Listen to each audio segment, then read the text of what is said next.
porque tuvieron los neurólogos esa iniciativa y lo contaron y lo hacen muy bien. En cáncer de China no existe, pero realmente se han tratado exactamente igual los enfermos, y desde que tenemos este angiógrafo, pues incluso mucho mejor, ¿no?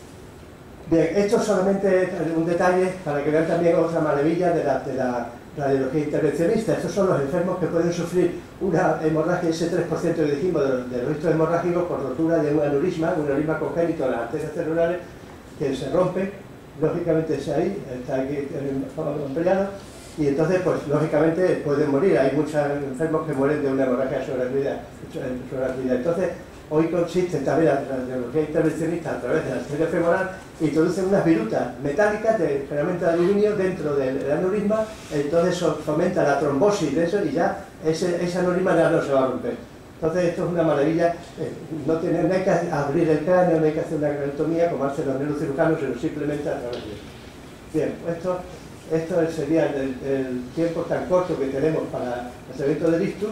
Toda la fase que hemos dicho que tienen que hacer el enfermo llegar lo antes posible dentro de las 3 horas para que al final, bueno, pues pueda salir por sus pies todo contento de que se le ha solucionado el problema. Bien, ya termino de la fase primera. El aneurisma de aorta es otro tema. La aorta es la arteria más importante que sale del corazón. También puede ser afectada por la arteriosclerosis, entonces esa arteria, esa pared se va a debilitar, recibe la sangre a una presión tremenda del ventrículo izquierdo y puede romperse en un momento y producir una hemorragia que puede ser una muerte súbita también. Entonces esto es relativamente frecuente, se ve hoy día mucho, y entonces lógicamente hay que diagnosticarla y hacer un tratamiento preventivo, operar a estos enfermos que antes también la cirugía abierta, ahora se puede hacer por endovascular. Y bueno, y luego esta sería el aneurisma de aorta abdominal, que es muy frecuente. Son personas que llevan esa dilatación de la arteria abdominal por debajo de las arterias renales, que en cuanto pasa de 5,5 centímetros, tiene un riesgo de rotura tremenda, y son enfermos que a lo mejor van por la calle, por la acera, se caen al suelo muertos, porque se le ha roto el aneurisma y ya no hay nada que hacer. Entonces, estos enfermos, esto es importante detectarlo, diagnosticarlo antes y tratar de solucionarlo, que hoy día se puede hacer. No hace falta tener la cirugía abierta, sino con una cirugía de yo he estado en un quirófano, en un paciente mío, lo he visto en la operación, como los cirujanos vasculares, cómo meten estas prótesis a través de la arteria femoral, y digamos que el aneurisma lo dejan íntegro, pero ya se le soluciona el problema porque la sangre ya perfectamente pasa. Bien, y es finalmente esta enfermedad, que parece una tontería, pero que no lo es, que es la afectación cardiovascular, o sea, la afectación vascular arteriosclerótica de las arterias de los miembros inferiores, que también es segmentaria, tenemos esa suerte, son segmentos. Entonces estos enfermos van por la calle y desarrollan lo que se llama el síndrome del escaparate, porque a ningún ser humano nos gusta que los demás nos vean con dificultades. Entonces estos hombres se quedan parados mirando el escaparate mientras está doliendo los músculos gemelos de la pantorrilla, ¿no? Entonces, una vez que se le pasa, ya pueden seguir andando, a lo mejor dentro de 50 metros vuelve a pasar lo mismo. Si suben cuestas, le pasa antes. Estos generalmente son enfermos muy fumadores, son empedernidos fumadores. Aquí es donde se ve más, simplemente con que dejen de fumar, si se paraban antes cada 50 metros, se pueden parar, aunque no le demos ningún fármaco, cada 100 metros o cada 500 metros. O sea, ahí se ve lo tóxico que es el tabaco para las arterias. Bien, entonces además tiene una importancia, y es que esta enfermedad arterial periférica es también un marcador como factor de riesgo cardiovascular. Es decir, una persona que tiene este síndrome seguramente tiene también las arterias coronarias afectadas o incluso el cerebro. Entonces nos ponen parche para que tengamos cuidado. Hay muchas formas de diagnosticarlo y muchas formas de eso, que no tenemos tiempo de abordar eso. Pero fíjense, el peligro que tiene esta enfermedad es que se produzcan gangrenas, lógicamente. No llega sangre al final, se gangrena y muchas veces hay que amputarle, como le ha pasado a este señor, que le han amputado por encima de la rodilla por el dichoso tabaco, Aquí sí que se puede decir que esta enfermedad es por el tabaco directamente. Bueno, entonces ya estamos en el terreno de la arteriosclerosis y los factores de riesgo cardiovascular. Algunas personas van a tener más probabilidad de tener estos problemas que otras. Son aquellos que tienen estos factores de riesgo cardiovascular. Entonces, vamos a ver que cuando los detectamos y los podemos controlar, pues es la solución fundamental. Hay unos que no son modificables, como por ejemplo la edad o los antecedentes familiares. Antes se decía el sexo masculino, ya, porque he dicho antes, no vale, pero los modificables sí, el colesterol, la hipertensión, la diabetes, el tabaco, la obesidad, todos son modificables y debemos modificarlos. Es una situación muy parecida a lo que ocurre con un accidente de coche. ¿A qué se debe ese accidente de coche? Pues a múltiples factores: el estado del coche, el estado de la carretera, que el conductor esté bajo los efectos del alcohol o de drogas, etcétera, todo eso. Pues aquí lo mismo. Si hay una persona que tiene todos estos factores de riesgo, pues tiene mucho riesgo de sufrir una enfermedad cardiovascular.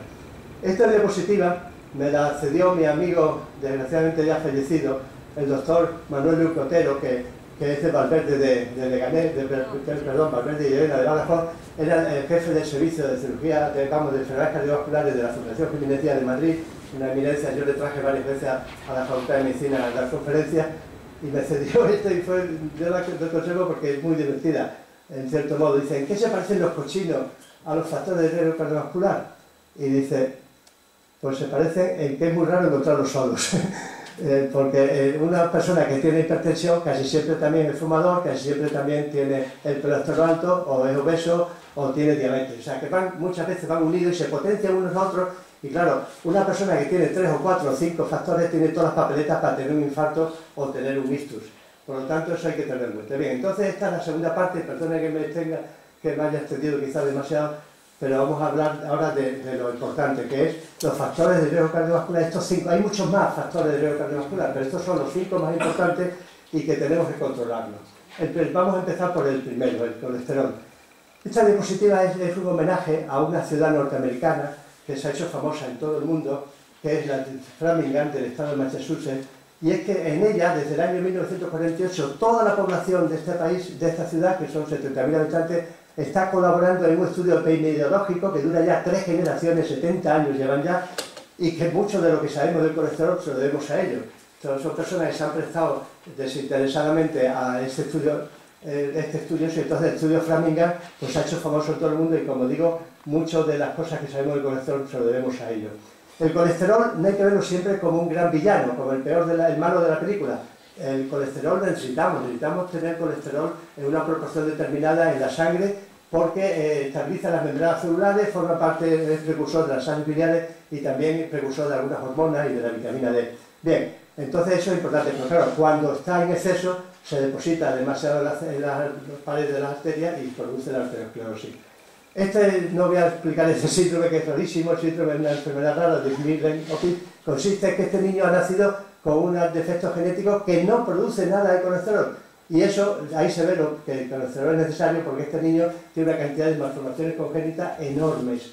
Lo mismo pasa con esta enfermedad, que en Extremadura hay por lo menos 150 casos de la hipercolesterolemia familiar, que es de la forma homocigótica, y que son personas que producen tanto colesterol que le sale por las orejas, por así decirlo, y tienen una cifra de colesterol elevadísima en sangre y en todos los tejidos. Y estas son personas que sufren un infarto a lo mejor a los 30 años, ¿sabes? Es la dos caras de la moneda. Bien, esta diapositiva es muy importante, porque desmonta un hecho que se está diciendo siempre, que es el papel de la dieta en el colesterol de la sangre. Sepan ustedes que el colesterol que tenemos en la sangre, en un 80% es de origen endógeno y solamente un 20% es por la dieta.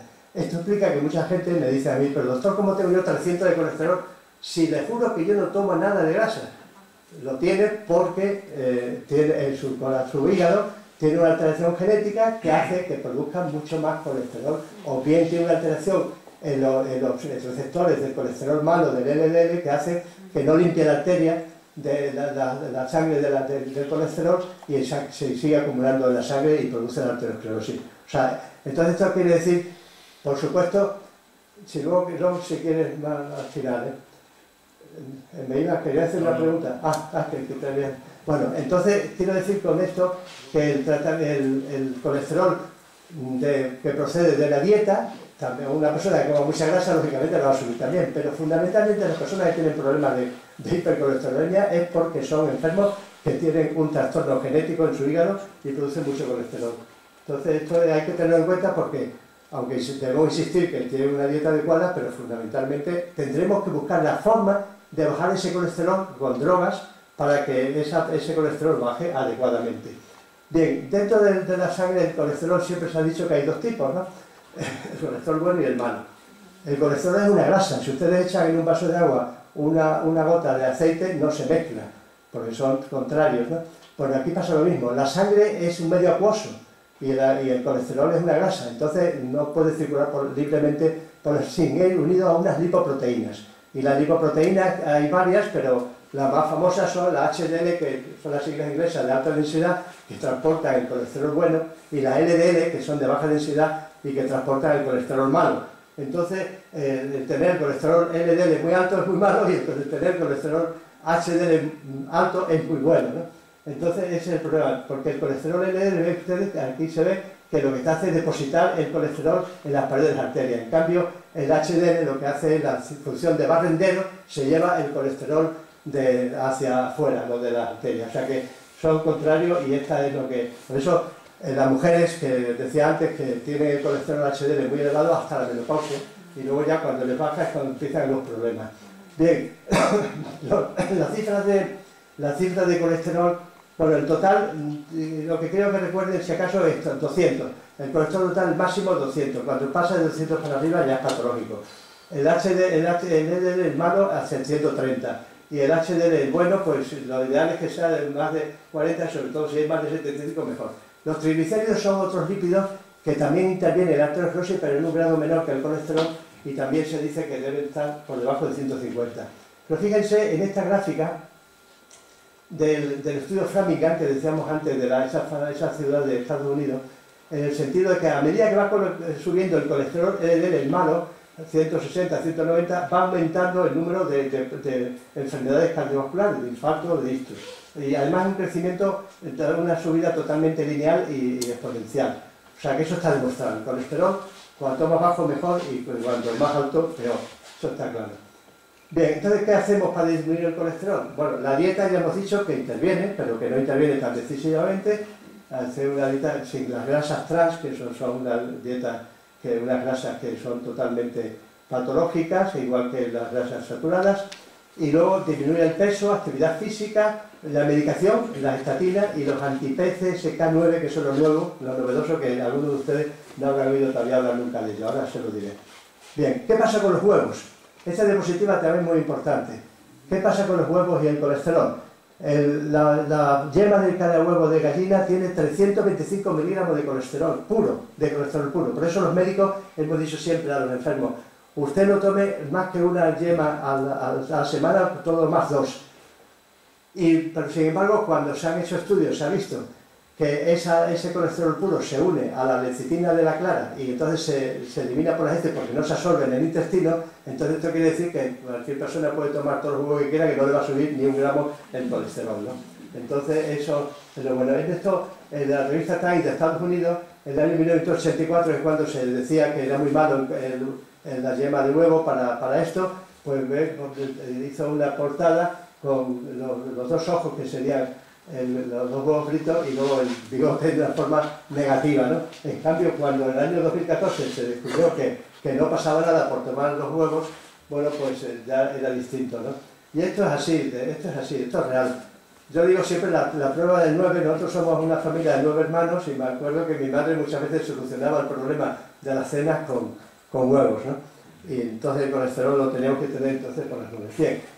Entonces, el colesterol se fabrica en el hígado una serie de situaciones metabólicas en las cuales las estatinas, que son las drogas que van a controlarlo, inhiben una enzima que impide esos dos pasos metabólicos, entonces pues ese hígado ya produce mucho menos colesterol y por eso son tan eficaces. Las estatinas, lo que ocurre es que a algunas personas les producen dolores miálgicos en las pantorrillas, en los músculos, algunos pueden haber incluso una radiomielitis, pero vamos, en general se toleran bastante bien. Pero hay otras muchas drogas para bajar el colesterol, pero los últimos, estos inhibidores del PCSK9 que vamos a decir ahora. Pero en cualquier caso, las estatinas, por ejemplo, que son muy eficaces y que reducen el colesterol, si una persona empieza a tomar las estatinas, tiene que ser consciente que ese tratamiento es ya de por vida, porque en cuanto lo deje vuelve otra vez a subir el colesterol, está claro. Entonces son tratamientos de por vida, y esto hay que mentalizar a los enfermos que tiene que ser así. Y hay médicos que dicen, bueno, pues toma 3 meses sí, 3 meses no. Eso no vale. Es continuadamente toda la vida tomando las estatinas para mantener el colesterol a raya y que no suba y que no se depositen las arterias, así de sencillo, que no haya enfermedad cardiovascular, es que es así de sencillo. Bien, esta diapositiva es muy importante porque refleja el papel de las estatinas. Y además refleja el papel de la medicina basada en la evidencia. Este es el estudio 4S, que se hizo en el año 1994 en 4 países escandinavos, Suecia, Noruega, Finlandia y Dinamarca. Es un estudio de prevención secundaria, o sea, eran enfermos que ya habían tenido un infarto o un ictus y lo habían superado.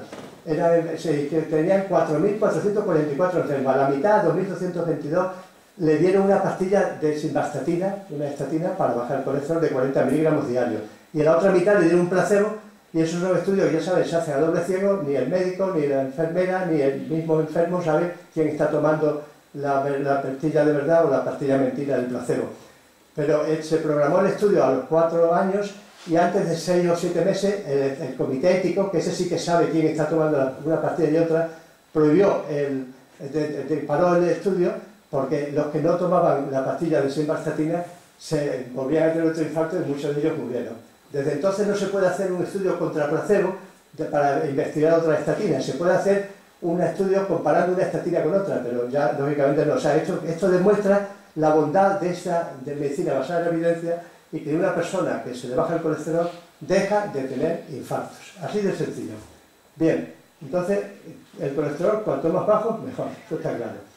Bien, y esta diapositiva es lo que decía antes, que es muy importante por 2 motivos. Uno, para que nos demos cuenta de la importancia de esta investigación básica. Hay muchos sabios perdidos, esos que están en los laboratorios, que están descubriendo cosas y que decimos, bueno, sí, pero eso no tiene una aplicación práctica. Sin embargo, este es un ejemplo de por qué esa investigación básica es tan importante y que se debe seguir continuando y se debe seguir fomentando. Estos señores, Brown y Goldstein, en el año 1985 recibieron el Premio Nobel de Medicina porque descubrieron que en el hígado había una enzima que se llamaba el PCSK9, no voy a decir las siglas porque se llama así, que esta enzima, digamos que degrada a los receptores LDL de los que tienen las células hepáticas en su membrana para limpiar el colesterol malo y eliminarlo, y entonces al degradarse, pues con esa enzima pues no se limpian las arterias. Entonces ellos ya vislumbraron hace 30 años que el día que tengamos una forma de inhibir a esa enzima, pues tendríamos una droga fabulosa para el colesterol. Y esa hoy día ya las tenemos, que son los inhibidores del enzima hepático PCSK9, que van a interferir la capacidad del hígado para retirar la sangre. Entonces, digamos que el hígado ya limpia bien las arterias cuando está inhibido esta enzima. Entonces tenemos 2 preparados ya, que hace poco, nada más que lo tenemos en Estados Unidos, la FDA lo admitió enseguida, pero ya están en España, además se llaman igual que Estados Unidos, el Levolocumab, y son los nombres comerciales Repata y Provent. Estos son fármacos que no se administran por vía oral, sino por vía subcutánea, y tiene la ventaja que una inyección subcutánea, a lo mejor cada 2-3 semanas o incluso cada 2 meses, pues baja el colesterol más que las estatinas, un 60%. O sea, por lo tanto, yo todavía no tengo experiencia con ello, lo reconozco porque no he tenido ocasión de tratar a un enfermo, pero el futuro es este y va a ser revolucionario en los enfermos, ¿no? Va a bajar al menos que el 60%. Aquí lo vemos frente a la estatina, que lo más que llega, la pitavastatina, que es la más potente, llega al 45%, aquí el 60%. O sea que esto es fabuloso. Bien, eso por lo que respecta al colesterol. El otro factor de riesgo también muy importante es la hipertensión. Yo a la hipertensión le tengo un respeto tremendo. ¿Por qué? Porque la hipertensión es una enfermedad sumamente traicionera. La gente que tiene hipertensión muchas veces no lo sabe, ni le produce síntomas. A veces puede dar lugar a un dolor en la nuca, pero lo normal es que no tenga ningún síntoma y esa persona se entera que es hipertensa porque va a lo mejor a hacerse un chequeo, va a entrar en una empresa o va a hacer un seguro de vida o por el azar se toma la tensión y ve que la tiene alta, ¿no? Eso es así, pero esa persona, en ese momento que tiene la hipertensión, ya veremos que hay 2 tipos de hipertensión, la hipertensión idiopática, que es la más frecuente, la primaria, del 90 al 95, y la secundaria, normalmente es la que hablamos siempre de la primaria, que es una enfermedad cada vez más frecuente y que además no se sabe muy bien por qué se produce, pero lo cierto, y esos enfermos ya pues, están en riesgo de tener infarto, de tener muchos problemas y sobre todo ictus cerebral. Hay que tener la idea de que la hipertensión no controlada fomenta a que esa persona pueda sufrir un ictus cerebral mucho más que otra persona que no sea hipertenso, ¿no? Bien, Bueno, las cifras ya saben que son 140 de máxima, de la sistólica, y 90 de mínima. En los diabéticos se dice un poquito menos, en los diabéticos 130 o 85. Pero bueno, esas son cifras que son válidas, y 140-90 o 14-9, como les suelo decir aquí, pues todo lo que sea superior a eso es hipertensión arterial. Entonces es una enfermedad muy frecuente, se dice nada menos que el 42,6% de adultos. Yo esto me resulta parece lo que dicen que en todos los libros. Hay el iceberg, fíjense que nada más que sabríamos que el 15% está diagnosticado, solamente el 75% no se conoce que son hipertensos. Pero en fin, esto es una enfermedad también para toda la vida, la primera causa de ictus, etc. Y que da muy pocos síntomas, y por eso le llaman el asesino silencioso, y desde luego hay que controlarlo. O sea, se debe y se puede y se debe controlar. ¿Por qué? Porque la hipertensión tiene múltiples complicaciones. La enfermedad cardiovascular, el infarto, la insuficiencia cardíaca, la fibrilación auricular, tromboembólico, en el ojo puede provocar ceguera, afectación vascular, el daño renal también puede dar lugar a una insuficiencia renal, y sobre todo en el cerebro, los ictus. Demencia, hemorragia, hasta en el Alzheimer. Sobre todo los ictus es lo más importante. La hipertensión maligna sería una hipertensión en la que las cifras son exageradamente altas. La sistólica puede pasar de 180 y la diastólica de 130. Bien, yo tuve un caso hace ya muchos años en el Perpetuo Socorro, que nos trajeron un enfermo que había estado en una... era un agricultor que iba en el tractor y de repente que perdió la vista, se quedó ciego totalmente. Y era porque tenía una crisis hipertensiva. Le tratamos, se le recuperó la vista perfectamente. Pero esa retinopatía hipertensiva ya es muy raro que lo veamos, porque los medicamentos que utilizamos para la tensión son muy eficaces, y es muy raro que el enfermo llegue a esas cifras tan elevadas.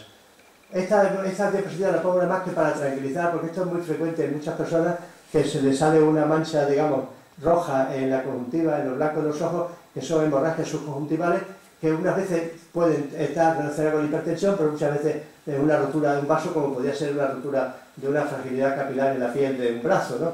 Y no tiene mayor importancia, es muy llamativo, porque a veces se pone así el ojo totalmente rojo, pero en 13 o 14 días se le quita y no hay que hacer ningún tratamiento ni nada.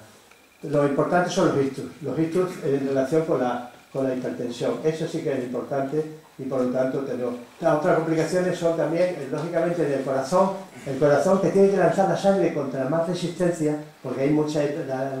La tensión arterial, como ustedes pueden pensar, es necesaria. O sea, el corazón es una bomba que lanza a una presión determinada. ¿Por qué? Porque tiene que llegar, digamos, la sangre con los nutrientes y el oxígeno a todo el tejido del organismo.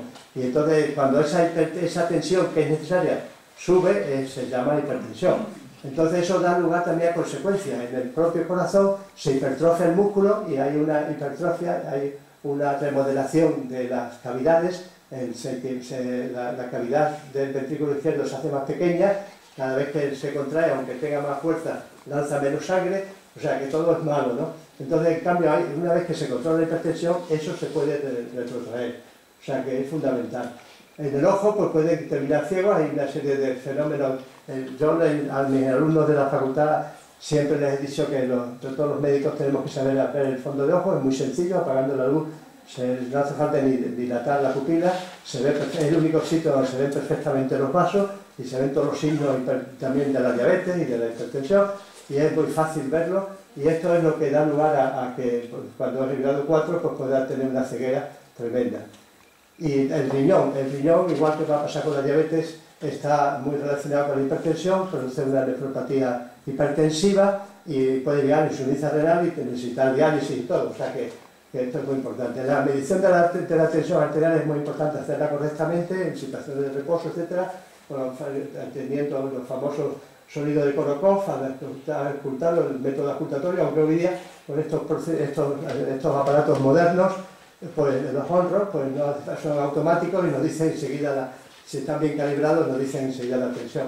Los de mercurio son los mejores, pero está ya prohibido comprar un aparato de mercurio, porque ya saben ustedes que el mercurio es muy tóxico y está prohibido comprarlo. Yo felizmente tengo todavía algunos en mi consulta.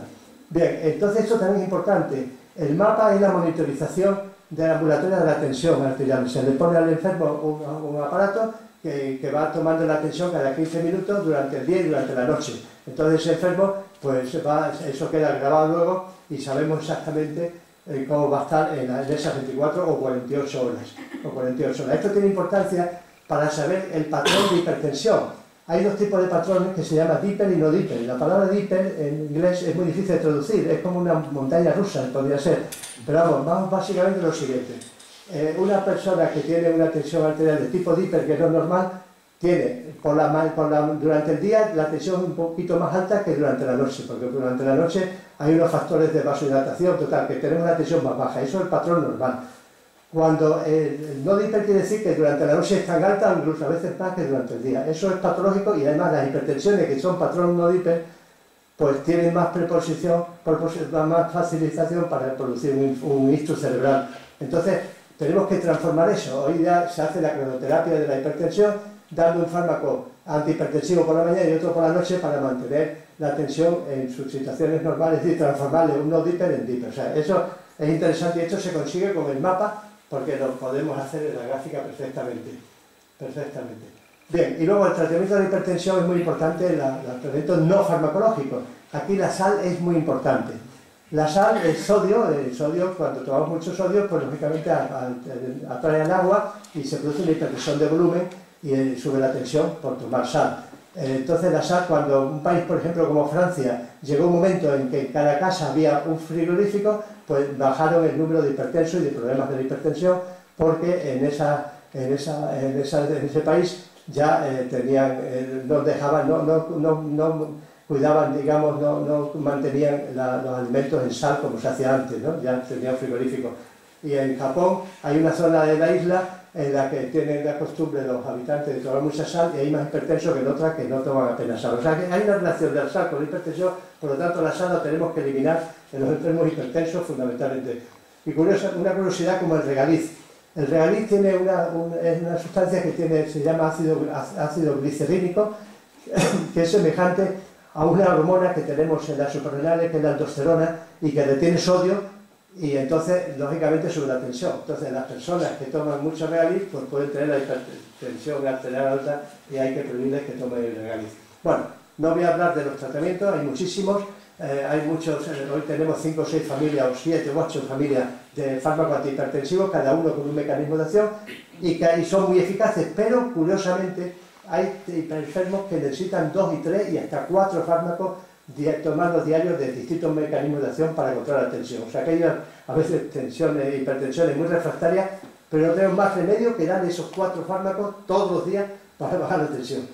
Y esto, igual que decíamos antes con el colesterol, si dejamos de tomar los antihipertensivos, vuelve la tensión arriba y el riesgo de ictus sigue latente, ¿no? O sea que hay una revolución de los fármacos que siempre hemos tenido alguna forma de controlar la hipertensión. Lógicamente cada día son más perfectos y con menos efectos secundarios. Y lo último, esto es una diapositiva para resaltar lo que es la adherencia terapéutica, o sea, el cumplimiento terapéutico. Es tremendo que los médicos volvemos a los enfermos que hagan los tratamientos adecuados y que el enfermo pues no haga caso. Entonces perdemos el tiempo los médicos y sobre todo lo pierde el enfermo y el peligro que tiene. Y luego, digamos, el país pues piensa que tiene unos fármacos que no se utilizan y es un gasto tremendo, inútil. Bien, yo tuve la suerte de ver, creo que fue en Alicante, a unos médicos de atención primaria que habían hecho un estudio, lo presentaron en un congreso, en el sentido de que llamaban a los enfermos y les decían, oiga, que vamos a ir a tomar la tensión tal día. Y entonces iban, y en realidad no iban a tomar la tensión, se lo tomaban por supuesto, lo que iban a ver si cumplía. Entonces decían, a ver, déjenme la caja de antihipertensivo que le recetamos. Y veían que si tenía 30 pastillas y tenía que haber tomado 28, pues estaba en la entera la caja y no había tomado ninguna. Entonces, si le hubiera dicho que vamos a ver si usted hace el tratamiento, le hubieran tirado al váter los medicamentos. O sea, esto es una cosa que la gente no es consciente y que tenemos que aumentar la adherencia terapéutica y ser conscientes, ser disciplinados y hacer los tratamientos como es debido, ¿no? Fíjense, la tasa de no cumplidores es nada menos que el 40% no son cumplidores. Y luego, falta de cumplimiento de la vida de esto de la sal que hemos dicho, el 60 al 90%, ¿no? Aquí está ejemplarizado este señor, está bebiendo, fumando, y el otro le está dando el médico la pastilla, pero bueno, se ríe de él y no se las toma. Bien, y el tabaco. El tabaco es otro de los factores de riesgo cardiovascular muy importantes y desgraciadamente también muy difícil de combatir. Muy difícil de combatir, por lo que luego veremos. Entonces, es la principal causa de muerte evitable prematura, o sea, la principal causa evitable de muerte prematura. Y estadísticamente los fumadores pues, viven 7 años menos que los no fumadores, fíjense. Y aquí está más por delante las drogas ilegales, el SIDA, el tráfico, la accidente de tráfico y el tabaco, 150, mucho más. El tabaco mata mucho más que todo eso. En el mundo, fíjense, hay nada menos que 6 millones de muertes anualmente en enfermedades relacionadas con el tabaco. En España son 60.000 muertes anuales. Y de ellas lo que sale una media de 160 al día. Y el otro día, el Hoy de Badajoz, si lo leyeron el 1 de febrero, venía un artículo de un señor que yo no tengo el gusto de conocer, Emilio Salguero Chávez, pero que me ha dado bastante fiabilidad en el sentido de que forma parte del Comité Nacional para la Prevención del Tabaquismo, y en el que afirma que los fumadores en Extremadura son el 28,6%, en España son el 30%, 13 millones y medio casi, o más, y aquí serían 237.000 fumadores en Extremadura. Y que ellos se producen 2.000 muertes, de las 60.000 que producen en toda España, 2.000 son extremeñas, lo cual quiere decir que cada día en Extremadura mueren 5 personas en enfermedades relacionadas con el tabaco. Esto es así, el que le quiera tomarlo, que lo tome como quiera, pero el tabaco es tremendo. Bueno, la ley antitabaco en España fue muy buena, de lo poco bueno que se ha hecho, lo único positivo. Luego otra cosa es que se cumpla o no se cumpla. El Parlamento Vasco la amplió, no solamente se prohibía fumar, como decía la ley de 2011, en los locales cerrados, ellos también, los estadios deportivos y las plazas de toros, está prohibido en el País Vasco. Pero en cambio, curiosamente, crearon sociedades de cannabis, o sea que es un contrasentido. Pero bueno, hay países en los que son más estrictas las leyes que en otros, pero en España no está mal. Un cigarrillo tiene 4.000 sustancias químicas, de las cuales 250 son tóxicas y 50 por lo menos son cancerígenas. Esto es también verdad. O sea, cadmio, ácido acético, butano, ácido acético, monóxido de carbono, arsénico, amoníaco, todo eso tiene el cigarrillo. La autopsia de un asesino ahí tiene una cantidad de sustancias tremenda. Esta diapositiva me gusta ponerla porque es muy significativa de un hecho. Esto ya recuerdan ustedes del año 1945, la conferencia de Yalta, los ganadores de los aliados, el señor Churchill, de inglés, que fumaba puros, el señor Franklin Roosevelt, que fumaba cigarrillos, y el señor Joseph Stalin, que fumaba pipa. Se dijo siempre que había muchos más cánceres de pulmón en Estados Unidos, porque el Roosevelt, que fumaba cigarrillos, los cigarrillos, decía con la combustión del papel y todo eso, producía. Luego se ha visto que es independiente y que los puros y la pipa también tienen muchas sustancias tóxicas que producen tanto cáncer como los cigarrillos. O sea que eso no vale. Pero en fin, es una curiosidad. Bien, el cigarrillo, los fabricantes de cigarrillos lo han hecho de tal forma que aumenta al máximo la capacidad de adicción con la nicotina y además fomentan que contengan sustancias que se consumen rápidamente para que compren enseguida otro paquete, con el peligro de dar sustancias de titanio que acelera la combustión, tiene unos anillos que se llaman de quemadura y cuando un cigarrillo se tira en el campo muchas veces los incendios forestales son por un cigarrillo de este tipo, ¿no? Bien, la adicción de la nicotina es un problema gordísimo, hay una adicción importante porque se fomenta, digamos, la vía de la recompensa y la vía de la retirada. La nicotina, en cuanto un fumador inhala el tabaco, llega en 7 segundos llega al cerebro y estimula la producción de la droga del placer, que es la dopamina, y claro, todo eso pone en marcha. Luego está la abstinencia, cuando el fumador deja de fumar, pues vienen un desasosiego y unos síntomas negativos que le hacen volver a fumar, o sea que es un círculo vicioso. Y entonces, por eso la adicción a la nicotina es muy difícil de combatir. El fumador está, digamos, encarcelado por una cárcel con los que son los cigarrillos. Bien, los fumadores pasivos también sufren esto y también que se dice que por cada 5 cigarrillos que fuma un fumador activo, un pasivo que esté próximo a él, fuma uno por lo menos. Y también tiene los mismos problemas el fumador pasivo y luego, sobre todo, por ejemplo, fumando delante de los niños, etcétera, etcétera. Bueno, y los cigarrillos electrónicos que se desarrollaron precisamente para poder fumar en sitios públicos sin peligro, para ayudar a dejar de fumar, todo eso se ha visto que es mentira y que además el cigarrillo electrónico libera nicotina y además de la nicotina que produce la adicción, bueno, pues tiene también productos muy tóxicos y cancerígenos, igual que el cigarrillo convencional. Por lo tanto, los cigarrillos electrónicos están prohibidos. La Ley de Defensa de Consumidores y Usuarios de 2014 las prohíbe en los centros de administración pública, sanitario, tal. Que esto que se pensaba que era una solución no ha servido para nada. Y yo quiero hacer hincapié en este problema de las llamadas cachimbas. Son unas pipas de agua que, de origen árabe, también llamadas shisha, narguile o caca, que tienen un contenido de 25% de tabaco aromático mezclado con melaza de miel o fruta, y el humo de la cachimba tiene productos igual que el cigarrillo: benceno, hidrocarburos policíclicos, alquitrán, etc. Y el humo expirado tiene 10 veces más la composición de monóxido de carbono y de alquitrán que un cigarrillo. Y se dice que 45 minutos fumando con estas pipas de agua equivale a haber fumado un paquete de 20 cigarrillos. O sea que es una barbaridad. Bien, los adolescentes pues son las personas más débiles que acuden cada vez más en grupo a bares del país occidental. En Badajoz hay varios con estos dispositivos para compartir de esta forma con otros amigos esta forma de fumar, que es de origen árabe, como digo, que se está poniendo de moda.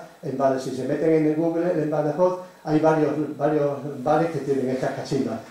No hay una normativa legal todavía para combatir con ellas, como pasa con el tabaco, pero supongo que se desarrollará. O sea que esto hay que sensibilizarnos, que esto hay que evitarlo y digamos, aconsejar a los adolescentes que no vayan a estos sitios. Cuando los médicos recomendaban fumar, al principio el señor Reagan ahí, digamos, vendiendo Chesterfield, se pensaba que mejoraba la garganta, mejoraba todo, era buenísimo el tabaco, pero se ha visto todo. La industria del tabaco es muy poderosa, la industria del cine también hacía mucha propaganda para que la gente fumara. Y este señor, Albert Whitmore, pues dijo que cuando dejó escrito en su testamento que cuando le enterraran, que pusieran en el coche fúnebre que el tabaco le había matado, y eso, desde luego el tabaco mata, está clarísimo. Bien, el cáncer del pulmón es una de las consecuencias más importantes del tabaquismo. Muchos cánceres, pero sobre todo el del pulmón.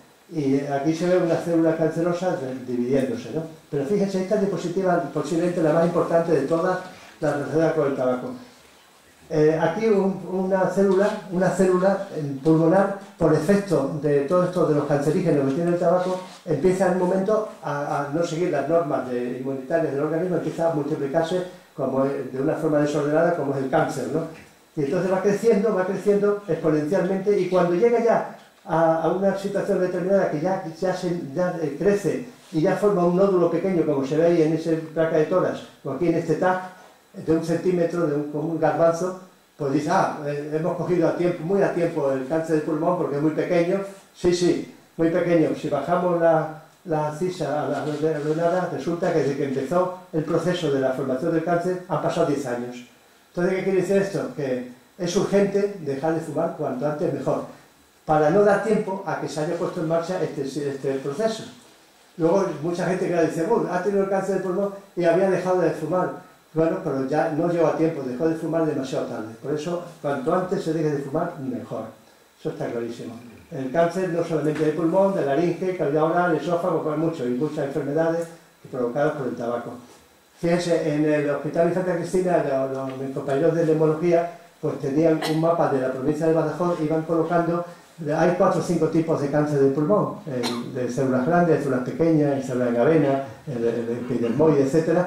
Y entonces colocaban un alfiler con una bola de la cabeza de distintos colores según el tipo histológico. Llegó un momento en que ya no había sitio en el mapa porque ya eran tantos, lo dejaron de hacer.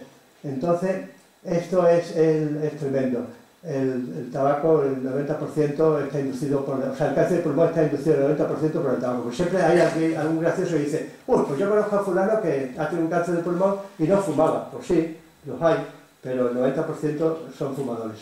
Bien, aquí se ve, por ejemplo, el pulmón sano, que únicamente tiene esos puntos negros, son de la polución del alquitrán que dejan los coches en las zonas urbanas, pero este sería el pulmón con cáncer.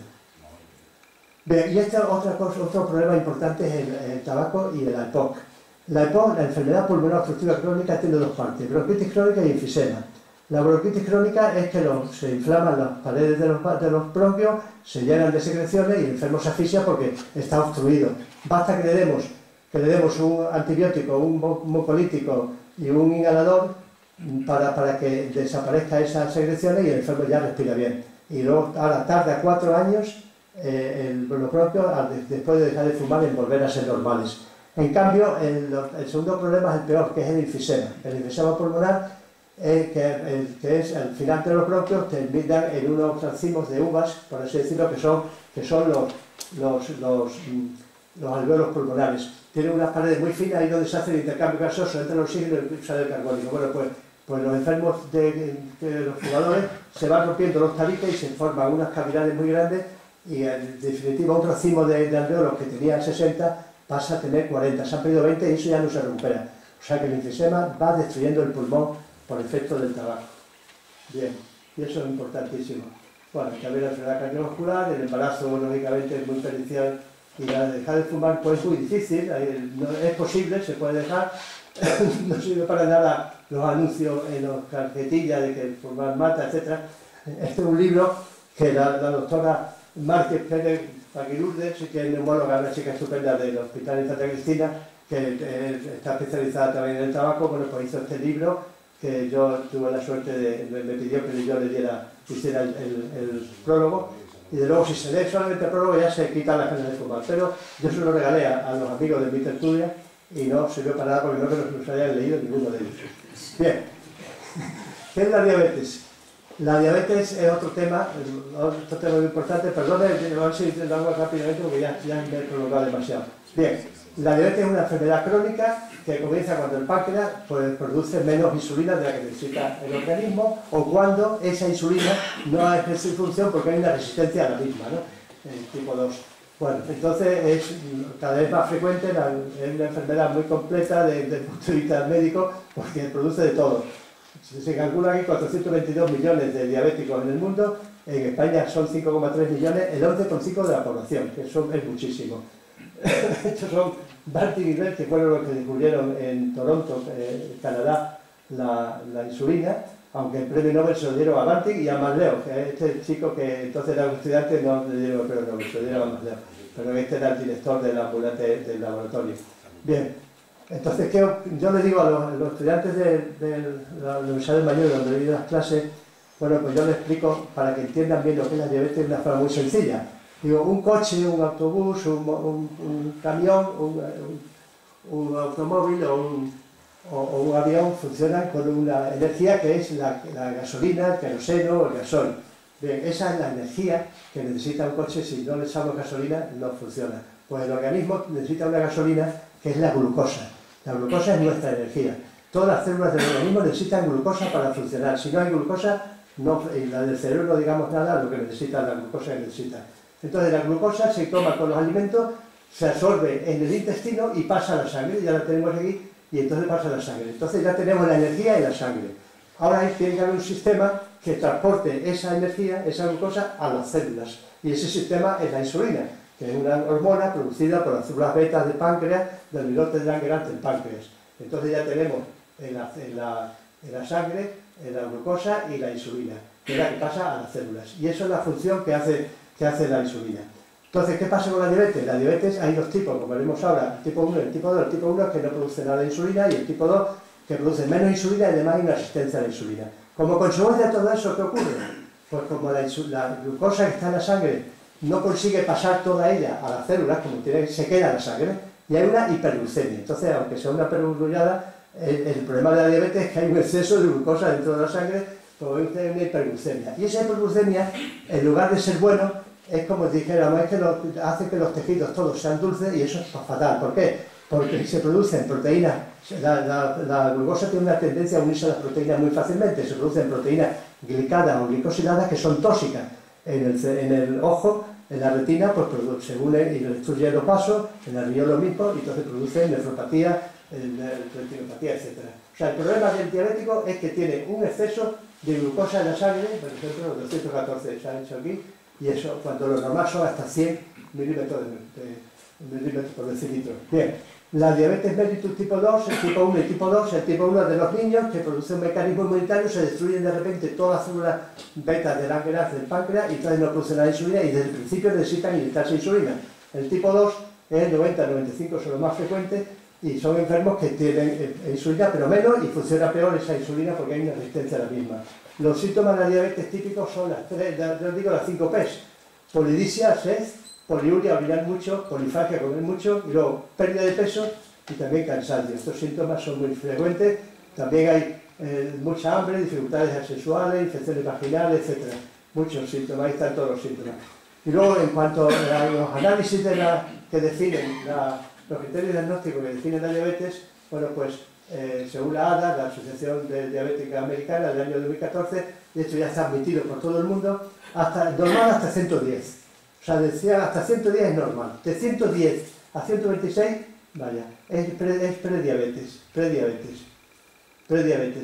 De 110 hasta 125 podemos decir. Y luego ya, a partir de 126 para arriba, ya es diabético. O sea, un enfermo que tenga una glucosa basal por la mañana cuando se levanta en 126, ya es diabético. Naturalmente, debemos hacer varios días para asegurarnos, ¿no? Pero es que luego hay otro tema que es la hemoglobina glicada, que hoy día también, cuando pasa del 6,5%, ya también define la diabetes. ¿Qué es la hemoglobina glicada? Pues hemos dicho que la glucosa tiene una tendencia a unirse a las proteínas. Y en la sangre hay una proteína, que es la hemoglobina, que va en los glóbulos rojos, que es la que transporta el oxígeno. Una proteína muy importante. Entonces, ¿qué ocurre? Como en la sangre está esa proteína, que es la hemoglobina, y hay glucosa, esa glucosa, aparte de ella, tiende a unirse a esa hemoglobina. Entonces, todas las personas normales, a las que no son diabéticos, se unen también, y lo normal es entre un 3 y un 6%. En el diabético ocurre, como hay mucha glucosa en exceso, pues se une más, y entonces ese 6% empieza a subir al 6,5, al 7, al 8, al 12, yo veo a veces hasta 12% de hemoglobina glicada. Y esta unión de la hemoglobina con el azúcar, con la glucosa, no es inmediato, se va desarrollando a lo largo de 3 meses. ¿Qué quiere decir esto? Que una simple determinación de hemoglobina glicada nos dice cómo ha estado ese enfermo en los 3 meses anteriores. Entonces, todos los enfermos diabéticos deben de hacerse una hemoglobina glicada cada 3 meses y si han tenido, por ejemplo, un 7,5, ya saben que la próxima vez, dentro de 3 meses, tienen que hacer las cosas mejor para que esa 7,5 se baje lo más próximo al 6%, que es lo normal, ¿no? Como mucho. Esto es muy importante y internacionalmente es el modo hay aparatos que lo determinan todo, etc. Bien, entonces es importante el control de la diabetes. Pues claro, si hemos dicho que los problemas del diabético vienen por el exceso de glucosa, un diabético que consigamos que la glucosa esté siempre normal es que es como si no fuera diabético. Y hay 2 pruebas famosas en todo el mundo que son el estudio DCCT que se hizo en Estados Unidos con diabéticos tipo 1 en el año 83 o 93 y el diabético en Inglaterra, el UKPDS, que se hizo con diabéticos tipo 2 y en los 2 casos se hicieron un control estricto, o sea, un tratamiento muy agresivo para mantener la glucosa siempre con mucho el 100 miligramos por decilitro. Y se vieron que esos enfermos, así controlados, no tenían ninguna complicación ni tenían ningún problema vascular. Entonces, entonces, el control estricto de glucosa, lo que pasa es que es muy difícil de conseguirlo, pero hay que aproximarse a ese control estricto siempre que podamos. Porque si no, van a venir las complicaciones. Si mantenemos una glucosa elevada, pues vienen las complicaciones microvasculares, el ojo, retinopatía, nefropatía y neuropatía. Y las macrovasculares, el ictus, el infarto y la enfermedad arterial periférica. El ictus, bueno, pues produce en la retina produce todo esto, los oftalmólogos lo combaten con esta fococoagulación, etc. Esto también es muy frecuente, el edema diabético ahora está muy de moda en los diabéticos, que es en la papila, donde sale el nervio óptico, bueno, pues se produce esa alteración, ese edema, que hace que estos enfermos pues, empiezan a ver mal la visión central, ¿no? La visión central. En muchos aeropuertos internacionales se observan unos paneles para que la gente se entretenga viendo si tienen esto, porque lo normal es ver esto así, todo esto se ve bien. Ahora, si lo ves así o lo ves así, y ya no digamos si lo ves así, ya es que tienes un edema de la papila, ¿no? Normalmente son diabéticos. Bien, la nefropatía diabética es muy importante, la afectación por ese exceso de glucosa en los glomérulos renales, se destruyen los vasos y se produce insuficiencia renal y tienen que llegar al diálisis peritoneal o diálisis con riego artificial y de hecho, fíjense, en una sala de diabéticos el 33% está en sala de hemodiálisis, que hay varias en Badajoz, pues el 33% son diabéticos, y la diabetes es la causa del 50,1% de enfermedad renal crónica. La neuropatía diabética también es muy importante porque los nervios también tienen vasos. Entonces, digamos, el exceso de glucosa altera a los vasos nervorum de esos vasos, de esos nervios, y se produce una neuropatía diabética. Y el famoso pie diabético, que es muy frecuente, bueno, generalmente son anestesia en guante y calcetín, como vemos aquí, y se ve muy bien. Pero fíjense, el pie diabético es mucho más. El pie diabético se producen esos más perforantes plantar que se llamaban antiguamente, que son unas úlceras tremendas y también tremendas. Bueno, pues yo tuve la suerte de conocer, una vez que fui a dar una charla en las Islas Baleares, en Palma de Mallorca, dentro de un congreso de medicina interna, y allí me hicieron modelar la mesa redonda sobre el pie diabético, que yo en el principio me senté, no me